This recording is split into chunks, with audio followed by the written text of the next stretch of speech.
Ndabaramukije ndabifuriza amahoro y'Imana mwebwe mwese muriko murakurikirana ibiganiro vya televiziyo Heritage.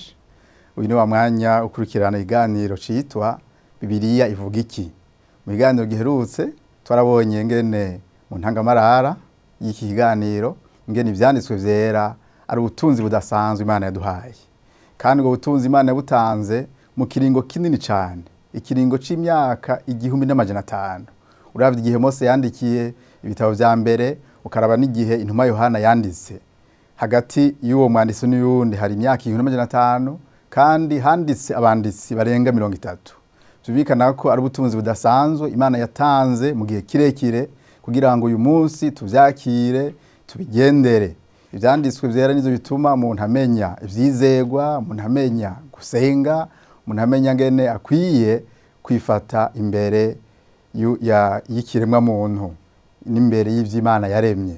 Rero kaze rero mu kiganiro bikurikira uyu munsi tuzakuvugana ku gitabo ca mbere citwa Itanguriro. Muri kiganiro ndabona bibutse ko tuzovugana hanini kuri ibi bitabo bigize Bibiliya ni 66 byose.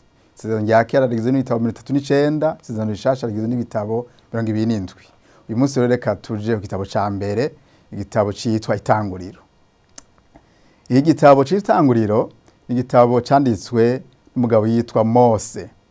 Umugabo yitwa Mose turabona ibishingira intaye ko bijya bitabo bitanu vya mbere vyanditswe na Mose, kandi na Yesu ariko aravuga ubutumwa bwiza bwiwe aragaruka akavuga ngo nkuko vyavuzwe na Mose n'ibindi. Rero ntawo kekeranya, ntawo harira ngo nticanditswe na Mose.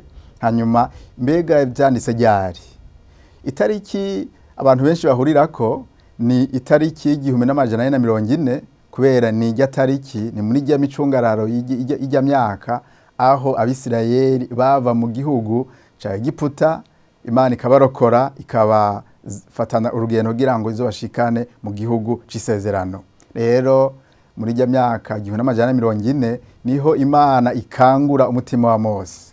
Ico gihe Mose yariko araba imyaka 80, Imana yari yamuteguye igihe kininiya, mugabo nico gihe Imana imuhishurira ubugira kandi kwimuhamagaye ngo agende kurokora ubwoko bwa Isirayeli,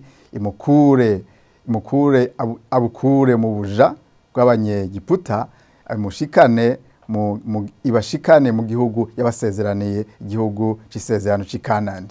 Rero novuga ubwa mbere izo bibiri ni Mose acandika muri iyo myaka 1440.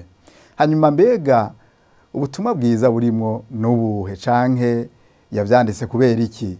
Mu by'ukuri Abisirayeli igihe babaye mu gihugu ca Egiputa barabayeho ubuzima burushe cane, barabayeho ubuzima buremereye. Rero Mose kwandika igitabo c'Itanguriro kwari kubaremesha ko Imana iri kumwe nabo, kwari kubaremesha ko Imana yafitiye umugambi udasanzwe. Hanyuma mbega ubutumwa buri mu gitabo c'Itanguriro n'ubuhe? Ubutumwa muri mu gitabo c'Itanguriro ni igitabo kiryoshe cane, ni igitabo gikomeye cane, nkuko bacise Itanguriro nukuri nico gitabo c'urufatiro rw'ibintu byose. Kuko ikintu ca mbere ico gitabo kivuga irema, kivuga ngene Imana yaremye ijuru n'isi, ngene Imana yaremye ivyuzuye, ngene Imana yaremye umuntu mu ishusho yayo. Uriko uraraba ico gitabo utahura ko Imana ari Imana yo kwizigirwa, ari Imana y'ububasha, ari Imana ivuga bikaba, ari Imana y'urukundo. Kubera ukuntu Imana yaremye umuntu, ntiyamuremye kubera ifise irungu, ntiyamuremye kubera hari ibintu ihajije, mugabo Imana mu kwigenga kwayo, Imana mu rukundo rwayo niho yaremye ibintu byose, yongererema n'umuntu. Hanyuma rero ico gitabo uravye igice ca mbere n'ica kabiri naho ubona ngene Imana idondora ngene yaremye. Hanyuma mugabo igice ca gatatu haca haza ikibazo gikomeye kubera umwana w'umuntu Adamu acacumura. Imana yari yamubariye ko akwiye kuyubaha, akwiye kujya ku biti byose yamuhaye, mugabo iramubuza icamwa kimwe. Hanyuma Adamu biramunanira, Aburahamu ntituramushikako, Adamu biramunanira, hanyuma bene umugore wiwe baracumura, hanyuma icaha kiba kiraje mw'isi, kirazanye akaga. Mugabo nubwo icaha caje, usomye igice ca gatatu ubona Imana itaheje umwana w'umuntu. Ubona ibintu bibiri bikomeye cane, aho Imana ivuga ko nubwo Adamu yacumuye ko Imana itazomuheba, hazogera igihe uruvyaro rwa Eva rukazomena umutwe iyo nzoka yamuhenze. Cari igicapu c'ingene Yesu ku musaraba, Yesu yavyawe na Mariya, ko azonesha Satani burundu. Hanyuma nubwo Satani yari yamukomerekeje, Yesu murazi ko ku musaraba yababajwe bihagije. Hanyuma yundi murongo muri Jege ca gatatu nyene uboneka ko Imana ari Imana y'ukwizigirwa, nuko naho yabirukanye mu itongo rya Edeni itabirukanye bari gusa. Mugabo yabanje kubambika, hanyuma irabirukana mu itongo rya Edeni kubera ntibari bakibereye kuba mu bwiza bw'Imana. Dusoma ayo majambo mu gitabo c'Itanguriro 3:15 hamwe n'umurongo wa 21. Ikindi kintu rero umuntu aca yiga ko kiri mu butumwa bw'ico gitabo ni ingene vyakurikiranye, ingene umuntu akomeza agaragaza ububi bwiwe, ingene umuntu akomeza agaragaza by'ukuri ko yononekaye. Igice ca 4, Kayini yica murumuna we Abeli. Igice ca 6, abantu barononekara mu ngeso cane gushika naho Imana ihitamo kuzozana umwuzure ku gice c'indwi. Mugabo naho nyene ubona Imana idaheba umuntu, ubona Imana iguma irondera umuntu kugira ngo imurokore, kugira ngo imutabare, kugira ngo imwereke ugoroka kwayo. Hanyuma no gice ca 11 naho nyene tuguma tubona umuntu agaragaza ububi bwiwe, umuntu agaragaza ko agomba kubaka izina ryiwe, umuntu agaragaza ubwibone. Ni hamwe havuga ngene bagombye kubaka umunara kugira ngo bubake amazina yabo, hanyuma ngo ntibasanzare mw'isi, kandi Imana yari yavuze ko abantu bakwiye kuzura isi. Rero uyo mugambi Imana ntiyawukunze, uwo mugambi Imana ntiyawushigikiye, ahubwo yaciye imanuka irayoberanya indimi zabo. Naho ubona Imana yashizeho haba itanguriro ry'amoko, aho biboneka ko haciye haba amoko menshi, kubera burya kimwe mu birangamoko nuko bavuga ururimi rutumvikana n'uguwundi, hanyuma basangira ururimi bagaca biyita ubwoko bumwe. Rero tubibona mu gice ca 11 aho tubona intango y'amoko. Uyu munsi tuko turabona amoko atandukanye mw'isi, bikwiye kutwereka ubwiza bw'Imana, ubukuru bw'Imana, ko naho abantu bari bagomvye kwibakira izina, Imana yaciye ihinduriramwo umugambi wayo yari yarateguye uko abantu bategerezwa kuzura isi bakaba mu moko atandukanye. Ivyo bice rero vya kuva ku gice ca 3 gushika ku 11 ubona vy'ukuri ubube bwito bw'umwana w'umuntu, mugabo ubona ngene Imana yo kwizigirwa, ngene Imana iguma ku mugambi yateguye. Kuva ku gice rero ca 12 tubona Imana hari ikintu gishasha izanye, aho ihamagara Aburahamu. Ihamagara Aburahamu, ico gihe yitwa Aburahamu, kugira ngo izomuhinduremo ihanga, kandi kugira ngo amahanga yose yo mw'isi azohezagirirwe muri we. Muri Aburahamu niho tongera kubona ikindi gicapu kininiya, ko muri Aburahamu hazovamwo umukiza, hazovamwo umucunguzi, kuko ni muri Kristo amahanga yose ahezagirirwa. Rero uriko urasoma rero igitabo c'Itanguriro 12 ubona Imana itoranya Aburahamu. Aburahamu mu by'ukuri mutoranya itaravye ukugororoka kwiwe, itaravye ubuhanga bwiwe, mugabo imutoranya kubw'urukundo rwayo, imutoranya kubw'ukwigenga kwayo, aho imutoranya kugira ngo azobe sekuruza w'amahanga. Iramucisha nawe nyene mu rugendo rurerure, aho yamaze myaka 25 arindiriye umwana w'isezerano Isaka, agateba akavuka. Mu nyuma Isaka nawe nyene aravyara abana 2, Yakobo na Esau. Hanyuma muri abo bana 2 Imana itoranyamwo Yakobo.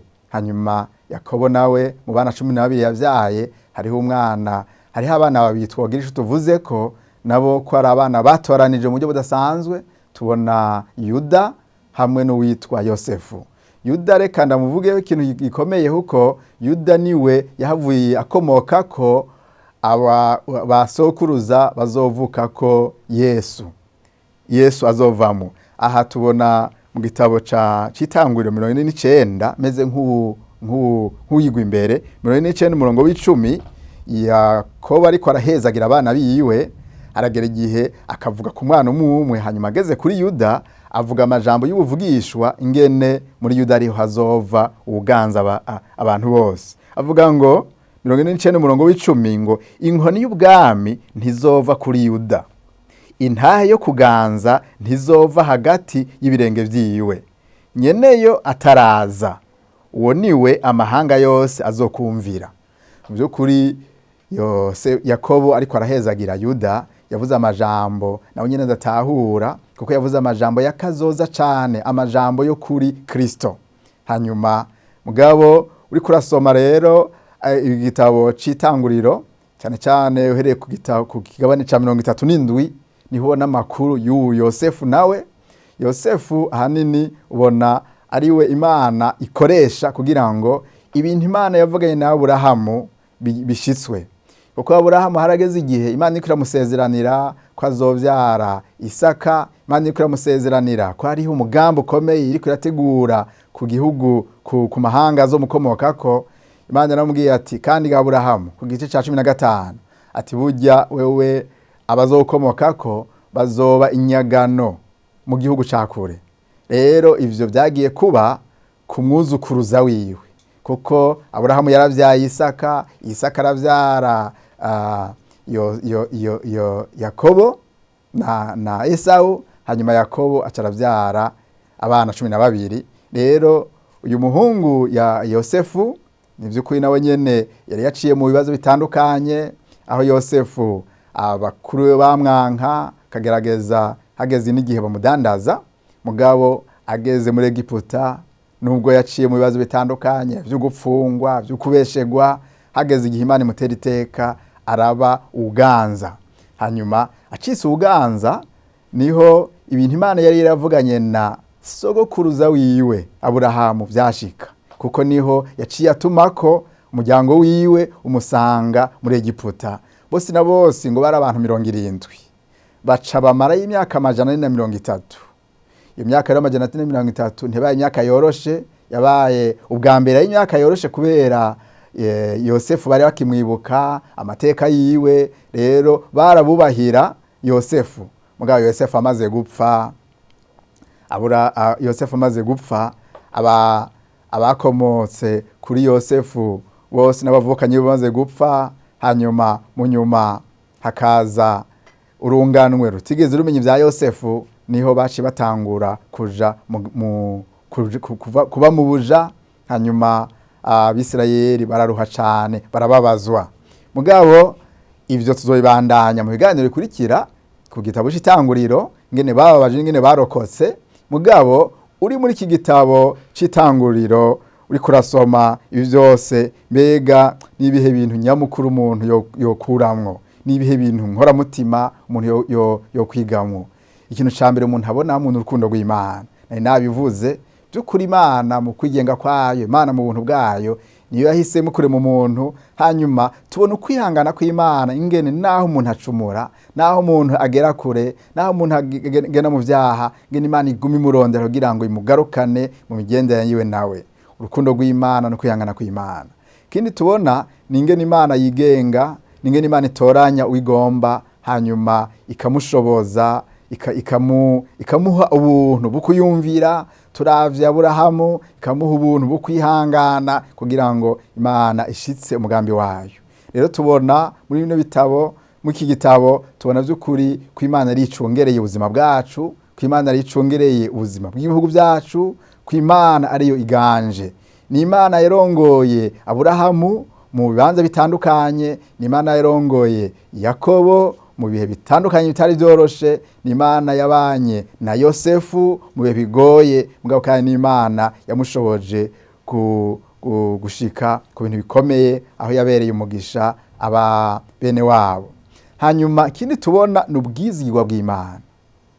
Igihe cose umuntu asomye ijambo ry'Imana arabonamwo vy'ukuri ikintu kigaragaza ubwizigwa bw'Imana. Mugabo aha mu gitabo c'Itanguriro ni gitangaza ubwizigwa bw'Imana, ngene ivy'Imana ivuze ibishitsa, ngene ivy'Imana ivuze ibishitsa. Imana yavuganye na Aburahamu ko izomuhindura ihanga. Aburahamu ararindira ko azovyara biranga. Amaze imyaka 10 arindi yisezerana vyara Ishimayeli, ati oyaye naho vya Ishimayeli suwo amasezerano nagusezeraniye azocako. Hanyuma nyuma y'imyaka 25 Isaka abaravutse. rero aho turahabona ubwizigwa bw'Imana ko ivyo Imana yavuze bishitsa. Mugabo kandi uravye inzozi canke indoto Imana yagenda yereka Yosefu akiri muto, ukabona ibihe yaciyemwo wamenga abantu bagerageje kuburagiza canke kwankiriza ishitswa ry'ibintu Imana yari yavuganye na Yosefu. Mugabo Yosefu igihe kigeze Imana irashitsa ivyo yari yavuganye nawe. Aya majambo rero yose arerekana vy'ukuri ingene Imana ari Imana ishitsa ivyo yasezeranye. Mbega none umuntu ariko arasoma iki gitabo n'uyihe mutima akwiye kugira ariko arasoma? Ikintu ca mbere iki gitabo kiduhamagarira guhimbaza Imana, kiduhamagarira gutazira Imana, ngene umuntu Imana yamuremye imisho yayo, ngene umuntu Imana yamuteye iteka, ngene umuntu Imana yamuhaye kuganza ivyo yaremye, ngene Imana yaremanye urutonde ibintu yaremye vy'ukuri biduha umutima wo gutazira Imana. Dawidi yari yabitahuye ariko aritegereza ivyaremwe, aravuga ati Mana urokwizigirwa, Mana ugira neza, Mana ushoboye byose. Rero tubona ko umuntu akwiye kwishura Imana umutima wo kuyubaha, umutima wo kuyitazira. Ica kabiri ni umutima wo guca bugufi. Guca bugufi ko Imana ni Imana igororotse, ni Imana ihambaye. Kuko igihe abantu bayigarariza mu itanguriro igihe ca gatandatu, Imana ntivyayinaniye canke ntivyayigoye kubahana igihano gikomeye cane co gutera umwuzure. Abantu Imana yari yaramye bagahona, igasigaza umuryango wa Nowa wonyene. Vyumvikana ko Imana ni Imana iteye ubwoba, abantu bakwiye guca bugufi munsi yayo. Mugabo kandi iki gitabo kiriko kiraduhamagarira kubaha Imana. Ubuzima bwo kubaha Imana nibwo Imana yagumye ihamagarira abantu bayo, nibwo yahamagariye Adamu maze kumurema ati ndakuremye, ndaguhaye ivyiza vyose, ndaguhaye n'itongo uzonezerererwa, mugabo unyubahe. Nubwo vyamunaniye. Hanyuma kandi uravye ngene ihamagarira Aburahamu ikambwira ngo ayubahe, usomye igice ca 17 murongo wa 2, ayubahe kugira ngo Imana izoshitse ivyo yasezeranye. Ubona hari Imana isaba abantu bayo. Abantu ntibo kwijajara, abantu ntibo kwifata uko bishakiye ngo bibaze ko bizokwijana. Oyaye, Imana muremyi izobaza raporo umuntu yagiriye neza, umuntu yaremye mu ishusho yayo, umuntu yahaye ibiza vyinshi. Hanyuma umuntu ariko arasozera kiya gitabo c'itanguriro rero abona Abisirayeli nubwo bariko baraca mu bihe bitoroshe, cyane cyane ya Yakobo ariko arapfa, ibihe bigoye ntibari bwabicemo cyane kuko Yosefu yarakiri muzima. Mugabo ubona Yosefu Yakobo ababwira ko nubwo bari mu mahanga hazogera igihe bakazogenda mu gihugu c'isezerano Imana yasezeraniye basekuruza. Kandi Abisirayeli ko baravuga basekuruza, ahanini bariko baravuga abagabo batatu abo twica abapatriarche, ariko baravuga Aburahamu, Isaka na Yakobo. Abo nibo banditse amateka adasanzwe mu bijanye no gushinga amateka canke no gushinga urufatiro rw'ubuzima bw'Abisirayeli, nibo bita abasekuruza. Hanyuma rero uriko urasozera kiya gitabo ubona Yosefu Yakobo avugishwa ku bana biwe, mugabo byukora kabereka ko bazosubira mu gihugu cyabo c'isezerano, ku buryo bukabwira ngo amagufa yanje muzogende mu mpambe hariya muri kiriya gihugu c'isezerano, kiriya gihugu mwankuyemo, ati kubera mbere n'imperuka na mwebwe niyo muzoja. Kandi na Yosefu nawe nyene ariko arahwera nyene yarabwiye ati nanje amagufa yanje muzoyatware hariya muri kiriya gihugu c'abasekuruza, igihugu ba Aburahamu, igihugu Isaka yahambwemo. Rero uriko urarangiza ubona ko iryo hanga nubwo riri mu mahanga, nubwo riri muri Egiputa, ubona ko bari bafise ivyizigiro ko hazogera igihe bakaja mu gihugu Imana yabasezeraniye. Nagomba kino kiganiro ndahigarukirize hano, nshimira umuntu wese yankurikiranye, mugabo kandi muhamagarira mbega uriko urasoma igitabo c'itanguriro n'igiki wo kumvamo. mbega uriko urasoma igitabo c'itanguriro ni igiki Imana iriko iravugana nawe? Imana iriko irakwereka ukuganza kwayo, Imana iriko irakwereka ubukuru bwayo, Imana iriko irakwereka ko ari Imana iri hejuru ya vyose, ari Imana muremyi. Uriko uraraba ivyaremwe urutonde rwavyo ntibibaze ngo ni ibintu vyishizeho, oyaye ni Imana yabiremye. Hanyuma kandi ni Imana yuzuye urukundo, ni Imana yuzuye imbabazi, ni Imana igororotse. Nagomba rero nsozere nsenga Imana, ndaguhamagarira kugira ubuzima bwo gusoma ijambo ry'Imana, ubuzima bwo guca bugufi, ubuzima bwo kubaha Imana yaremye ijuru n'isi. Rero reka dusenge kugira ngo Imana ibatere inyota yo gusoma ijambo ryayo, mugabo kandi ibahe kuyubaha ko ari Imana iganje mu vyaremye vyose. Data, ndaguhaye icubahiro, ndagushimiye kugira neza kwawe. Waduhaye ubutunzi budasanzwe mu kuduha ijambo ryawe. Mana, mu gitabo c'itanguriro turabonye ko ari washize rufatiro rw'ibintu vyose. Ni wewe muremyi w'ijuru n'isi. Ndasengeye umuntu ariko arankurikirana wese Mana, atarafise gutahura ko ari wamuremye, atabona ko ibintu byose turiko turabona ari wabiremye. Mana, mutahuze ko ari uri muremyi w'ijuru n'isi. Mana, umuntu ariko arankurikirana yarayikora aca mu bibazo bitandukanye, umenga nturiko urabona ubuzima bwiwe nk'uko wabanye n'abasokuruza b'Abisirayeli, ba Aburahamu, ba Yosefu, ba Yakobo, ba Isaka, niko witeguye kubana n'umuntu wese akwizeye. Nuko rero Mana, ubane n'umuntu wese kandi uduhe kubaha, uduhe kuguha icubahiro mu kubaho kwacu. Urakoze, izina ryawe rishigwe hejuru muri byose, mu izina ryawe ryera Yesu. Amen.